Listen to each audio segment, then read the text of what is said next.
మీ ఎలాంటి వ్యాపార ప్రకటనలకైనా వెంటనే మా ఛానల్ సంప్రదించండి.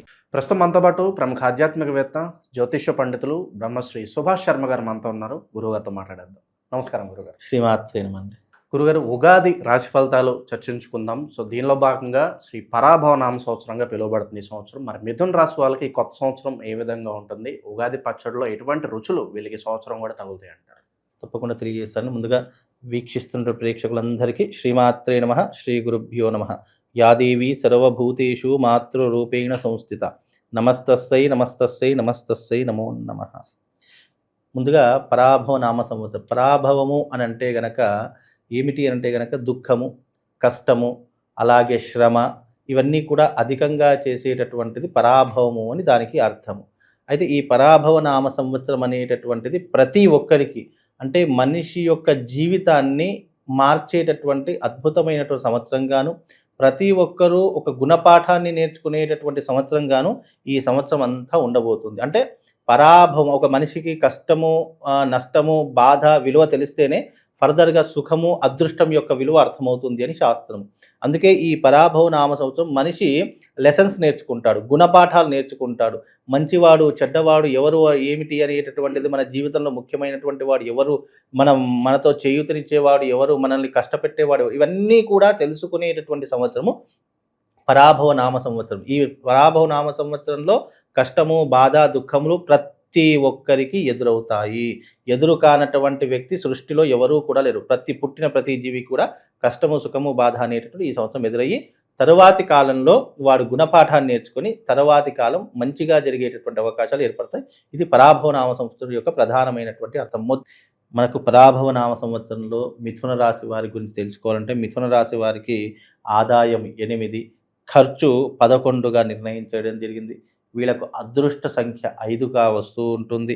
అలాగే వీళ్ళకు సోమవారం ఘాతవారం అవుతుంది. సోమవారం ఇలాంటి శుభకార్యాలు కూడా చేయకూడదని శాస్త్రము. కాబట్టి మిథున రాశి వారి యొక్క లక్షణాలు ఒకసారి తెలుసుకుందాం మనం. మిథున రాశి వారికి ఏకాగ్రత తక్కువగా ఉంటూ ఉంటుంది. అంటే చంచలమైనటువంటి మనస్తత్వం కలిగినటువంటి వారు. అలాగే చురుకుదనం ఎక్కువ, అంటే ఏకాగ్రత తక్కువ ఉన్నప్పటికీ కూడా చురుకుదనము ఎక్కువగా ఉండేటటువంటి లక్షణాలు ఉంటుంటాయి. ఆలోచనలు ఎక్కువ, బుద్ధి చాంచల్యం, చక్కని వాక్చాతుర్యము ఇలాంటివి ఎక్కువగా ఉంటుంటాయి. బుద్ధి బాగా ఏర్పడుతూ ఉంటుంది. వాక్చాతుర్యం అంటే ఎవరినైనా మాటలలో పెట్టి మాయ చేసేటటువంటి వ్యక్తుల్లో ఈ యొక్క మిథున రాశి వారు ఒకరు అని చెప్పుకోవచ్చు. హాస్య సంభావన ఎక్కువగా ఉంటుంది. అంటే నలుగురిలో ఉన్నప్పుడు 10 మందిని నవ్వించాలి, మనం కూడా చాలా సంతోషంగా ఉండాలి అని ఆలోచించేటటువంటి వారిలో ఈ యొక్క మిథున రాశి వారు ఒకరు అని చెప్పుకోవచ్చు. అలాగే వీళ్ళకు అనేక విషయాల్లో ప్రజ్ఞ కలిగి ఉండడము, క్రీడల యందు ఆసక్తి, పరోపకారము ఎక్కువగా ఉంటూ ఉంటుంది. అంటే వీళ్ళకు గేమ్స్ అన్నా, ఆటలన్నా చాలా ఇష్టం ఉంటూ ఉంటుంది. ఇతరులకు సహాయం చేద్దాము అనేటటువంటి ఆలోచన తత్వం కలిగినటువంటి వారు ఈ యొక్క మిథున రాశి వారు అని చెప్పుకోవచ్చు. అలాగే వీళ్ళకు డబ్బు, పేరు, కీర్తి, ప్రేమ, ఉద్యోగంలో అంతస్తులు వేటితోనూ వీరు సంతృప్తి ఉండరు. వీళ్ళకు చుట్టుపక్కల ఎన్ని ఆస్తులున్నా, ఎంతమంది ఉన్నా సంతృప్తి అనేటటువంటిది వీళ్ళకు దొరకదు. అలాగే జ్ఞాపక శక్తి అధికము, హాస్యప్రియత్వము, గర్వము, భక్తి, పారవస్యము, భోగభాగ్యములు, వ్యక్తుల యొక్క పరిస్థితులను బట్టి వీరు మంచి చెడులు ఆలోచించే స్వభావం కలిగినటువంటి వారు అని చెప్పుకోవచ్చు. అంటే వీళ్ళకి ఏంటంటే హాస్యప్రియత్వము, అంటే సంతోషంగా ఉండడం చాలా ఇష్టము. అలాగే గర్వము, భక్తి, పారవశ్యము, భోగభాగ్యములు ఇవన్నీ కూడా అధికమవటం వల్ల వీళ్ళు దేనితో సంతృప్తి అనేటటువంటిది పడలేరు. ముఖ్యంగా ఈ వ్యక్తుల యొక్క పరిస్థితులను బట్టి మంచి చెడులు ఆలోచించి స్వభావము వీళ్ళకు ఎక్కువగా ఉంటుంది.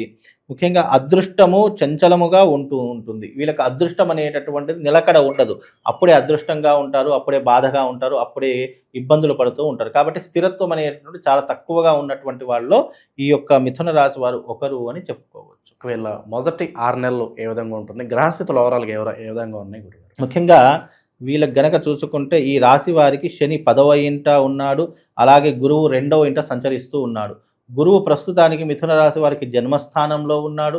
తరువాతి జూన్ 1వ తారీఖు తర్వాత, అంటే 2వ తారీఖు రోజున గురువు కర్కాటకంలోకి అడుగు పెడతాడు. అంటే 2వ స్థానంలోకి మారతాడు. ఎప్పుడైతే 2వ స్థానంలో గురువు మార్పు చెందుతాడో ఆ స్థానం వీళ్ళకు అదృష్టాన్ని కలిగింపజేస్తుంది.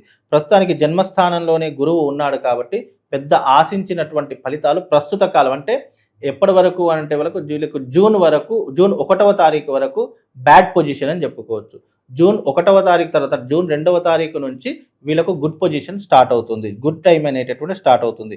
ముఖ్యంగా వీళ్ళకు ఏమిటి అంటే గనక ఈ సంచారం వల్ల వీళ్ళకు అంతా శుభమే కలుగుతుంది.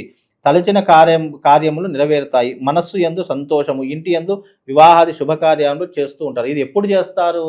గురువు ఎప్పుడైతే కర్కాటకంలోకి అడుగుపెట్టి 2వ స్థానంలో చేరుకుంటాడో అప్పుడు ఇవన్నీ శుభకార్యాలు అనేటివి వీళ్ళు చేస్తూ ఉంటారు. కాకపోతే ఈ ఒక్క 3 నెలలు మాత్రము చాలా ఇబ్బందులు పడాల్సిన పరిస్థితి ఏర్పడతాయి. కాస్త జాగ్రత్తగా ఉండే.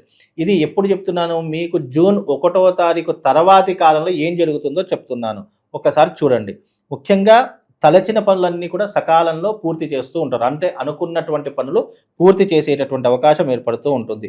ముఖ్యంగా అన్నదమ్ముల మధ్య, బంధువుల మధ్య సంతోష వాతావరణం ఏర్పడుతూ ఉంటుంది.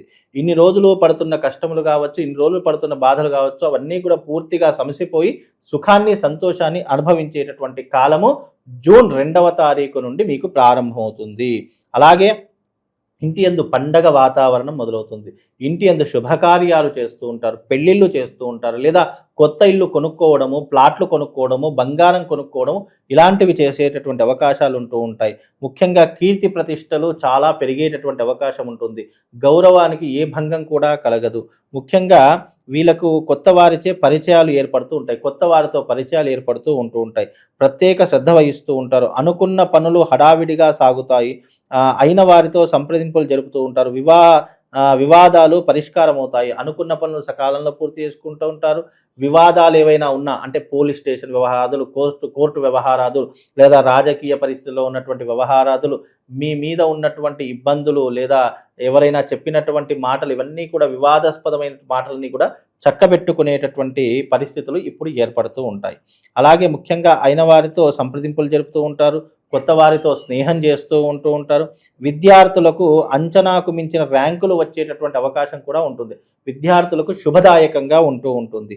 అలాగే ఉద్యోగంలో మార్పులు మొదలవుతూ ఉంటాయి. అలాగే ప్రమోషన్లు లభిస్తూ ఉంటాయి. ఈ సంవత్సరం ఎవరైతే ఈ యొక్క మిథున రాశి వారు ఉన్నారో వాళ్లకు తప్పకుండా ఈ సంవత్సరము ప్రమోషన్స్ వచ్చేటటువంటి అవకాశం, ట్రాన్స్ఫర్స్ జరిగేటటువంటి అవకాశము మీకు తప్పకుండా లభిస్తుంది. మీకు మంచితనం చూసి చాలామంది మిమ్మల్ని ఆశ్రయిస్తూ ఉంటారు. సకాలంలో సందర్భానికి మించి పనులు చేస్తూ ఉంటారు. ముఖ్యంగా తీసుకునేటటువంటి నిర్ణయాలు కూడా సకాలంలో మంచి నిర్ణయాలు తీసుకునేటటువంటి అవకాశం ఏర్పడుతూ ఉంటుంది. ప్రయత్నపూర్వకంగా చేసిన పనులు నెరవేరుతాయి. మనస్సు యందు సంతోషము, మిమ్మల్ని నమ్మిన వారికి న్యాయం చేస్తారు. ఎవరైతే ఇప్పుడు మిథున రాశి వారిని నమ్ముకుంటారో తప్పకుండా వాళ్లకు న్యాయం చేసేటటువంటి అవకాశాలు కూడా మిథున రాశి వారికి ఉంటాయి. శత్రువులు మిత్రులుగా మారుతారు. పాత సమస్యలన్నీ సమసిపోతాయి. ఎవరైతే మిమ్మల్ని శత్రువుగా అనుకుంటున్నారో వాళ్ళకి మీకు మిత్రత్వం ఏర్పడుతూ ఉంటుంది. ఇన్ని రోజులు పెండింగ్లో ఉన్నటువంటి పనులు పూర్తయిపోయేటటువంటి అవకాశం ఏర్పడుతూ ఉంటుంది. అలాగే విందు వినోదాలు సంతృప్తినిస్తాయి. ఉద్యోగపరంగా కష్టపడినందుకు ప్రతిఫలం కూడా దక్కుతుంది. తప్పకుండా ఇన్ని రోజులు పడుతున్న కష్టాలకు కూడా ప్రతిఫలం అనేది దక్కుతూ ఉంటుంది. ఖర్చులు అధికంగా ఉంటాయి. ఖర్చులు కొద్దిగా తగ్గించుకునే ప్రయత్నం చేయాలి. ముఖ్యంగా తల్లిదండ్రుల యొక్క సేవ చేయుట, పెద్దల యందు గౌరవం ఉండుట, ఒత్తిడి చికాకులు ఉండును. ముఖ్యంగా ఆర్భాటాలకు విపరీతంగా డబ్బులు ఖర్చు అవుతూ ఉంటాయి. కాబట్టి కొన్ని హంగులు, ఆర్భాటాలు తగ్గించుకునే ప్రయత్నం చేసుకోవాలి. అలాగే గృహ అలంకరణ లేదా గృహ సామాగ్రి ఎక్కువగా కొనుగోలు చేస్తూ ఉంటారు. అప్పగించిన పనులు నెరవేరుతాయి. మిత్రుల సహకారంతో లభిస్తాయి.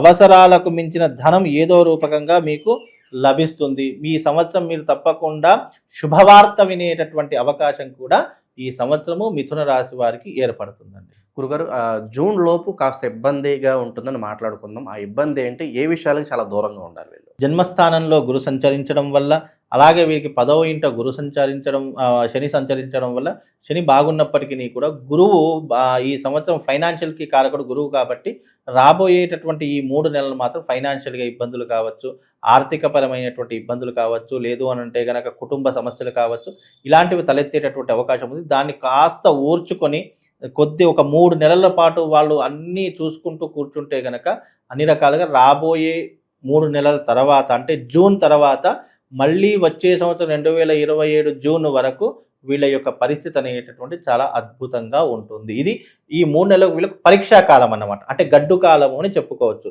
ఈ గడ్డు కాలాన్ని కనుక వీళ్ళు తట్టుకొని కాస్త బయటపడితే దాన్ని తట్టుకొని కాస్త అధిగమించే ప్రయత్నం చేస్తే తప్పకుండా వీళ్ళకు అదృష్ట యోగం అనేటటువంటిది దొరుకుతుంది. ఓకే, అయితే తీపి వగరు ఇంకా అన్ని రకాలు మొత్తం తగులుతాయి అంటారు ఈ సంవత్సరం. షడ్రుచుల సమ్మేళనంలో ప్రస్తుత కాలంలో వీళ్ళకు చేదు అనుభవాలు ఉంటాయి. జూన్ 2వ తారీఖు తర్వాత తీపి అనుభవాలు ఎదురవుతూ ఉంటాయి. ఎవరైతే వీళ్ళు నమ్ముకున్నారో అందరూ ఆశ్రయిస్తారు. ఎవరినైతే దూరం చేసుకున్నారో మళ్ళీ వాళ్ళు వీళ్ళకి చేరువ అవుతూ ఉంటారు. కుటుంబంలో సంతోషము, ఆనందము, అన్నదమ్ముల మధ్య సంతోషము, ఆనందము, వ్యాపారాల్లో జయము, అలాగే కుటుంబంలో ఉన్నటువంటివన్నీ కూడా సకాలంలో మంచి జరిగేటటువంటి ఈ సంవత్సరం చేసుకోవాల్సిన పరిహారాలు ఏంటి గురుగారు విశేషం? ముఖ్యంగా మిథున రాశి వారు ఈ సంవత్సరం చేసుకోవాల్సిన పరిహారం ఏమిటి అని అంటే కనుక తప్పకుండా వీళ్ళు నవగ్రహ జపం కానీ లేదా నవగ్రహాలకు సంబంధించినటువంటి పరిహారాలు కానీ చేసుకోవడం చాలా ఉత్తమం. అంటే రాబోయే రోజులలో కూడా ఎలాంటి ఇబ్బందులు జరగకుండా ఉండడానికి వీలైతే వీళ్ళు ఇంట్లో కానీ దేవాలయంలో కానీ మన్యుసూక్త హోమం చేసుకునే ప్రయత్నం చేయండి. మన్యుసూక్త హోమం వల్ల కొంతవరకు వీళ్లకు శుభం లాభం కలిగేటటువంటి అవకాశం ఏర్పడుతుంది. చాలా మంచి విశ్లేషణ అందించారు. ధన్యవాదాలు. శివ